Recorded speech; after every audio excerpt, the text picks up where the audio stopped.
की हो गया खाना पीना खा के 3 महीने अच्छा पाने मामूल मुताबिक खाओ पी रखना 4 दिन बाद गुजरने फिर मतलब आज सवेरे पाई खा दवाई फिर उसको नहीं बता दी एक तो बच्चे ने जड़ा ना फांसी टीके ना कोर्स होना वो करवाया ना कोई एक लगी हुई है ट्रेमाडोल की वैक्सीन खड़ी है यार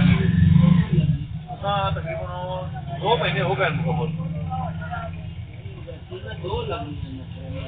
ट्रेमाडोल नहीं देख वो रेबिसिन वो लाड़ी है पर थोड़ा छोटे नहीं चल सकता कहाँ लगा था अगर रूटीन ना खाओ ना पाई दवा तुम लगा के साथ ओके तू बड़ी है ना ट्रेमाडोल की वक्फे वक्फे नाल जड़ा ना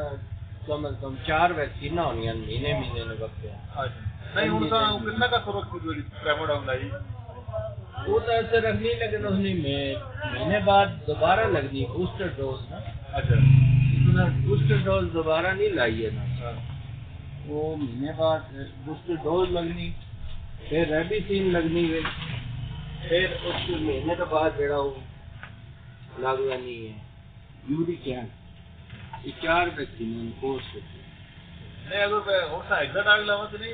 कोई जो एग्जैक्ट आग बंद हो गई ना यूरिक एसिड आया किसी कंपनी ना चेंज कर दे जी ठीक होगा रोसा तुझे पेड़ ने कीड़े दवाई भी कोई नहीं पिलाई तो पहले कितनी डेंटल लेबर तो तुम तो जिस टाइम वो कराया ना वैक्सीन हो तो डेंटल तो कितनी है ना तो पता नहीं तो का मेडिकल स्टोर तो खड़े हो गए डेंटल खड़े है तो भूखे पेट पा के पहले एक दिन किया है ना भाई बात दूसरे दिन बात पता की अच्छा 15 दिन ये तकरीबन 10 कतरे पिलाने ने दूध आज वाली ठीक है फिर हफ्ते बाद पिलाने महीने एक दफा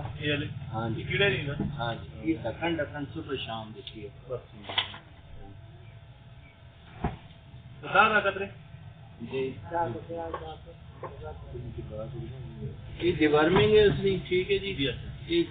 फैट गैस को बुलटाने के ये उसमें हाजमे से ले जाते भूख भी लगती ना पेचिस ना लगता ठीक होगा इसके अलावा एक गोल्ड आउट आने की उसमें ताकत है बिल्कुल वो मैं इस्तेमाल करा रहा है बोतल